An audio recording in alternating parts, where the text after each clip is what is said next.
Keep your wellness routine going strong all summer. Kachava's new travel packs help you stick to your daily ritual even when you're on the go. Just one packet of Kachava's all-in-one nutrition shake provides complete nutrition wherever you are, with 25 grams of protein, 6 grams of fiber, greens, adaptogens, and more. Simplify your daily ritual. Go to kachava.com and use code NEWS for 15% off. That's KACHAVA.com, code NEWS. Frequency Podcast Network. Stories that matter, podcasts that resonate. So the start of 2026 has not been very good for the Canadian economy. In fact, in the first quarter, the economy, according to Stats Canada, fell into what's described as a technical recession. Saw a pullback, a negative performance for the gross domestic product, the tabulation and valuation on all goods and services produced by the economy. It was the second quarter in a row where we saw a negative performance. And that, by definition, 2 quarters where you've got negative results is the definition of a recession. But there's been a lot of questions about, are we really in a recession? There seems to have been a pushback by economic commentators, political types, that maybe the economy isn't doing perhaps as badly as the headlines would suggest. But it's also still doing quite a bit worse than what the Bank of Canada most recently forecast. And we've got a decision on interest rates coming up next week for the central bank. So what is it really telling us about the state of the consumer, the economy? We've got the trade war ongoing. And can we pull out of this slide? Because really, if you go back a full year, we've seen a negative performance 3 of the past 4 quarters. Let's get into it.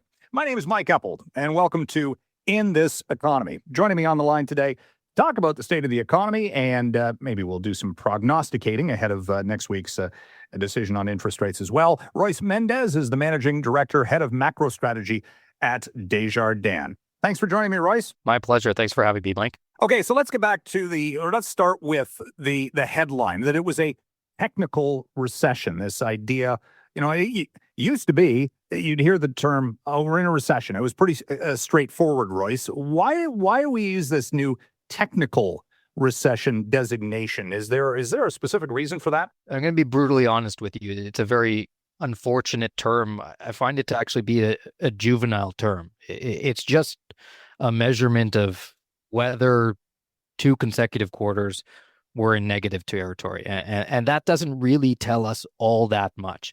If you look at a chart of real GDP, the 2 consecutive quarters we've just seen, or the 3 out of the 4 that you mentioned, look nothing like what the past 5 recessions have looked like in Canada in terms of the depth of the drawdown or the breadth of the industries experiencing weakness or the regions experiencing weakness. So, the term technical recession really doesn't capture anything that would necessarily indicate to us that there is a recession. So I will straight up say we are not in recession. That could change with revisions or incoming data or whatever happens with the trade war moving forward, but we are not, using the data today, in a recession. And even if you look really closely, and I'll be nitpicky here, the 2 consecutive quarters of negative GDP growth is a bit of a stretch. I mean, the last quarter, the first quarter of this year, the last quarter that we have data for, suggested a drawdown of just 0.1% when annualized. Statistics Canada itself, in its write-up, says real gross domestic product, GDP, was unchanged in the first quarter of 2026. That's not saying that it's in decline. And so, I think too much ink has been spilled over whether this is a technical recession or what it is, or what the definition of a technical recession is. Let's just, call this what it is. It's been a prolonged period of a very stagnant, even weak economy, in part due to the fact that we have faced a major transition in the trading relationship with our most important trading partner. And for the time being, that remains a very strong headwind for the Canadian economy. and things like unemployment are elevated. People are still feeling the sting of past inflation. Productivity numbers that just came out look weak once again. All of those things are not moving in the right direction. We're not in recession, but that doesn't mean we shouldn't be talking about all of the other details and nuances of the economy that are moving in the wrong direction. Well, there was some commentary as well, though, that as soon as you even say the word recession, then it becomes sort of a self-fulfilling prophecy because, like you say, it's the headline, right? You hear this as a consumer, as a household, and you go, oh, well, if we're in a recession, I got to be careful about how much money I spend and what I may or may not end up buying. Do you think there's any merit to that you don't want to talk down the economy, but you also have to be realistic about what's going on? I think there's a lot of truth to that. And unfortunately, we live in a world of headlines.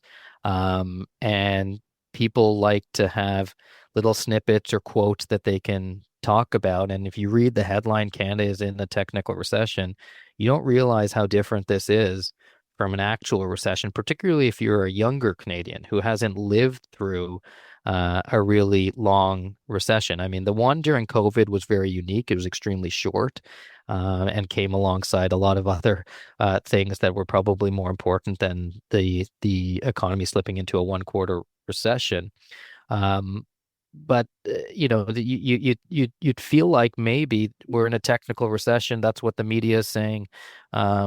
I should maybe be a little bit more careful with my spending, and my spending is your income and your spending is my income. And that's the way you start to see a more fundamental slowdown in the economy. And I think that is a general worry, particularly in the age that we live in with, a lot of people consuming media through different avenues, through social media. There's a lot of short little snippets of content that do not characterize the actual state of the economy the way it stands in most experts' eyes today. Well, there was some, I don't know, snide remarks or fun to be made of what, former finance minister Chrysler Freeland once called it the vibe session. But maybe that's where we are because, like you say, certain components of society, you've got the K-shaped economy, some are doing really well, youth unemployment sky high, younger people might be struggling more than others, but, to some extent, it is kind of how you feel, maybe more so than the real numbers show. Yeah, I mean, absolutely. I mean, you can be consuming, in many respects, misinformation about where the economy is. And that's not just true here. It's probably more true in other places in the world. And it becomes really difficult to discern what the actual state of the economy is and maybe what the outlook, and certainly what the outlook is for the economy moving forward. And you start to really try to maybe hunker down. You think a lot more about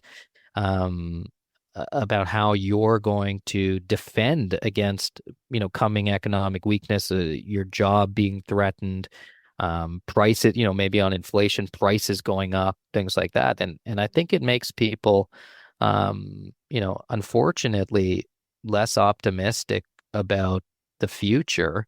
And not only does that come down to spending, it comes down to entrepreneurship as well. I mean, there's a lot of real constraints on entrepreneurship, but there's a lot of constraints that are also a function of, what you described as, a vibe session. I would just call it negative sentiment that some of it is coming from misinformation about the state of the economy. Because as I said, I'll repeat it, the economy is not in recession right now. No matter what anyone says or writes, I can tell you the economy is not in recession.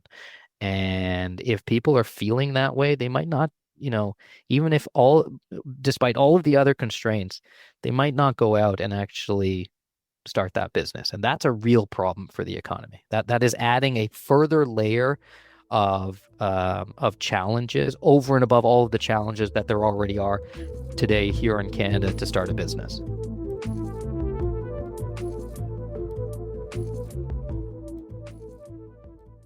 When maintaining your daily wellness rituals is important to you, the change in routine during the summer can feel daunting. Kachava's new travel packs help you stick to your daily ritual, even when you're on the go. Just one packet of Kachava's all-in-one nutrition shake provides complete nutrition with 25 grams of protein, 6 grams of fiber, greens, adaptogens, and much more. So you'll be fueled and ready for wherever life or your summer adventures take you. No fillers, no nonsense. Just the good stuff your body craves. Plus, it actually tastes delicious. But you can try it for yourself because the variety pack includes all 6 delicious fan favorites: chocolate, vanilla, chai, matcha, coconut acai, and strawberry. So instead of worrying about sticking to your daily ritual, simplify it with Kachava. Go to kachava.com and use code NEWS for 15% off. That's KACHAVA.com, code NEWS. You talk about how the news is disseminated, sources where people get their information. Are you surprised that this, the term recession, the description of Canada being in a recession, has been weaponized as much as it has?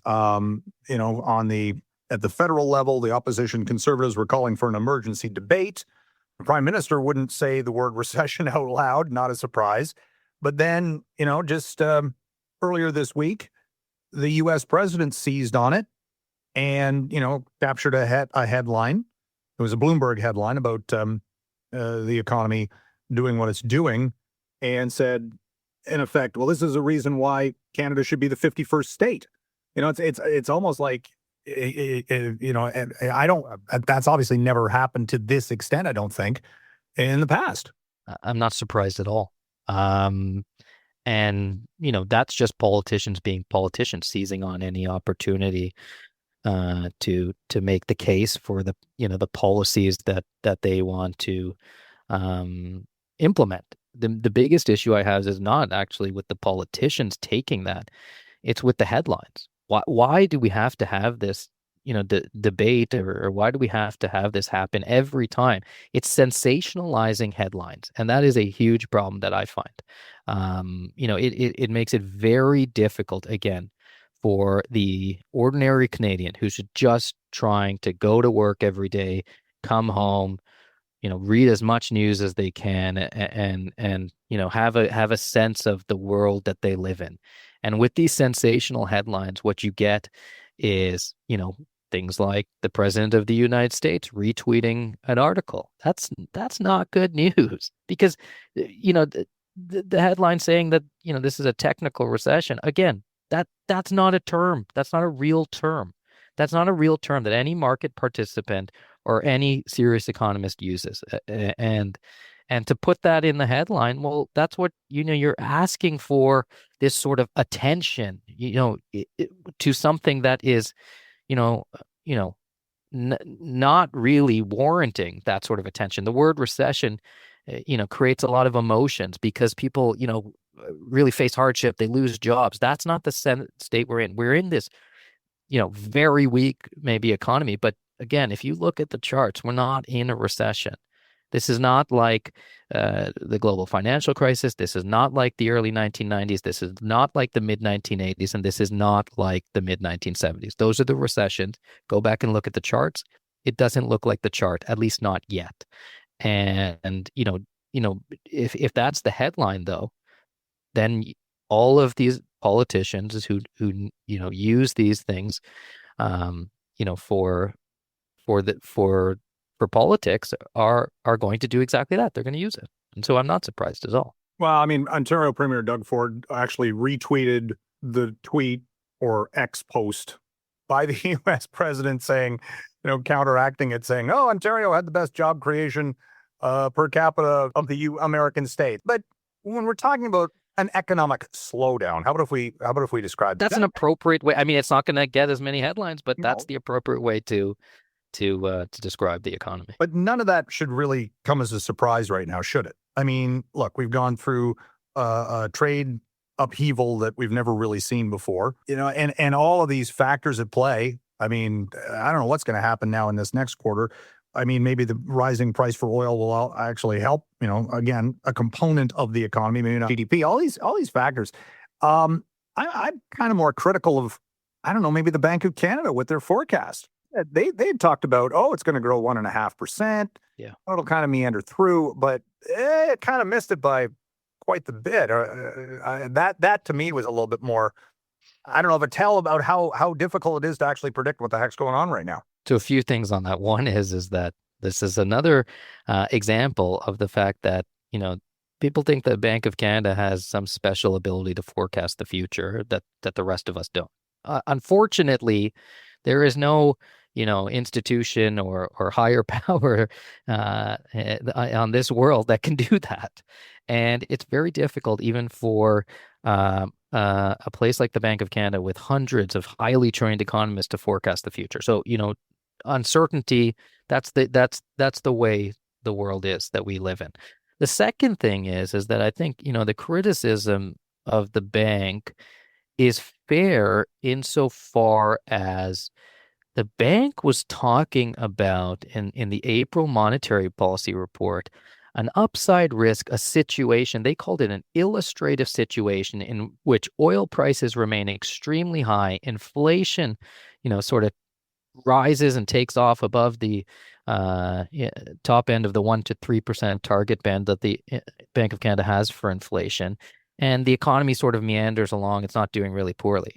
That caused a huge repricing in markets. The markets went and at one point were pricing in 3 rate hikes for this year because the bank talked about what they called an illustrative scenario. They were at pains to make these nuances that this is not an alternative scenario insofar as it doesn't capture all of the modeling that would be necessary to actually have it be a fully blown alternative risk scenario. This was just an illustrative thought experiment. And so they put out this thought experiment without thinking about how the market or Canadians would take that. That had real world consequences. It did. And for a while, mortgage rates went up. Mortgage rates went up. Exactly what I was going to say. The bond market freaked out. Yeah. And that is a communications misstep, clearly. Because, not only is that not coming true, to fruition, core inflation is quite low in Canada. And secondly, the economy is faltering. It's stumbling. It is weaker than what they had expected, even in their base case, not their upside risk scenario. And so, I wonder if they regret that because of what it caused for a brief period of time. And this is probably a good segue into talking about the Bank of Canada's policy decision for next week. They're going to hold rates steady. The question is, how do they characterize the risks surrounding the outlook moving forward? If it was me and I was giving that press conference after holding the policy rate steady at 2.25%, I would be a lot more focused on the downside risks facing the economy from the upcoming CUSMA negotiations. I would be much less worried about the spillover from high oil prices into core inflation. The economy is weak. There's not really that inflation generating process at work like there was during COVID. When the economy was really tight, businesses couldn't find workers, businesses couldn't find supplies, prices had to go up. In this context, there is one component of the consumer price index that has risen a lot. That's gasoline. That'll probably take some other components with it, airfares, travel, a few other things. But will it turn into generalized inflation or generalized high inflation? We don't think so. And the data has not suggested that that's going to happen. What, is happening is that we are losing jobs. Each month we seem to be bleeding jobs. The unemployment rate has drifted higher. The bank should really be, talking about, what sort of conditions would be needed for them to add some policy support. I don't think they'll need to do it because of a couple of things. Eventually, the fiscal policy that was outlined in Budget 2025 will start to hit the economy more clearly. That'll probably happen in the second half of this year and into 2027. By the end of this year, we'll probably have population growth in positive territory. That's been a drag, having, these slight population declines every quarter. And by the end of the year, I hope that we've found some resolution with the United States on a trade agreement. I'm not sure that it'll address every single worry that we have or issue that we have with the current policy of tariffs, but some sort of agreement that gives businesses a little bit more certainty about operating and maybe investing in the Canadian economy. And for those reasons, I don't think the bank will actually need to cut, but I think that's where the risks lie right now. Rather than being upside risks like they sort of focused on in the April monetary policy report, I think the risk to the downside are greater at this juncture. But are there things that are fundamentally changing the economy and, where interest rates should be? You've got AI, how that's affecting productivity or the workforce. Yeah. The prime minister said, the economy is kind of in a reset right now, almost a transition because of all these policies they're trying to bring in. It's going to take time to figure out. And something I've read that maybe the neutral rate on policy should actually be lower than where it is. So, is there? I don't know if Macklin's going to do a full mea culpa next week, but when you're talking about inflation, like you said, core rate's down, I think 1.5%, and oil's only and any inflation's based on supply, not demand, which would be really truly inflationary. So I think it's going to be a fascinating policy announcement. Even though they might not end up changing the base borrowing costs. Yeah, I mean, you talked about the neutral rate. That's sort of a longer term concept. But when I think about the short term equilibrium rate or the rate, over the next few months that would keep, the economy from being, stimulated heavily or being restrained too heavily by the setting of interest rates, I think that is lower today than what their sort of neutral rate implies, largely because of what's going on with trade. The trade uncertainty is a big headwind on businesses. That's not taken into account in the sort of long-term neutral rate estimate. And so in the short term, interest rates need to be a little bit lower than they would otherwise be to even just be sort of neutral on the economy in today's world. Does that mean that there have to be rate cuts from here? No, but I don't think that, rate hikes are the answer to any of the problems that the Canadian economy currently faces. Okay, this is being recorded before we get the jobs report for May. 3 of the first 4 months were not good, negative for the labor market, Royce. Let's say we have a 4th out of 5 where it's down, or conversely, we see a pop back for May. Does that, if they're looking at the labor market and it's continuing weakness or maybe seeing a bounce, does that change the metrics next week? The labor force survey is extremely volatile, right? It's known in the industry as the random number generator. If it bounces back, I wouldn't say that it would change the overall picture. You have other evidence. You have inflation that is quite low on the core measures. You have the GDP data that showed that the economy did not grow like we in the Bank of Canada expected in the first quarter. And you have other measures of employment. The payroll data that we get in Canada is lagged, but it comes from businesses' tax filing. So it's a lot more stable. It's a lot more reliable. And that's showing weakness too. So even if we get a pop back, I don't think it's it maybe removes a little bit of the downside risk and a lot of and a little bit of the concerns about the bottom falling out of the economy in the next few quarters. But I wouldn't say it changes the picture. It would change the picture materially about the current state that you and I have described as sort of stagnant, weak, not in a good place, certainly not an economy firing on all cylinders. Well, we'll get that announcement from the Bank of Canada next Wednesday. I thought things might slow down this summer, but I don't know if that's the case, Royce. I really don't. And who knew that economics could be so controversial? You should go and sit down at some of these research seminars. There you go. It's called the dismal science for a reason. Anyway, thanks for doing this. Appreciate it. Good talking to you again. Always nice chatting with you, Mike. Okay, take care. That was Royce Mendes, the Managing Director and Head of Macro Strategy at Desjardins. Hey, if you want to get in touch with us to give us any feedback or story ideas that you might have, my email is always open. It's mike.eppel at rci.rogers.com. And on social, I go by @Eppman. That's EPPMAN. My name is Mike Eppel, and you've been listening to In This Economy. We'll talk again soon. When maintaining your daily wellness rituals is important to you, the change in routine during the summer can feel daunting. Kachava's new travel packs help you stick to your daily ritual, even when you're on the go.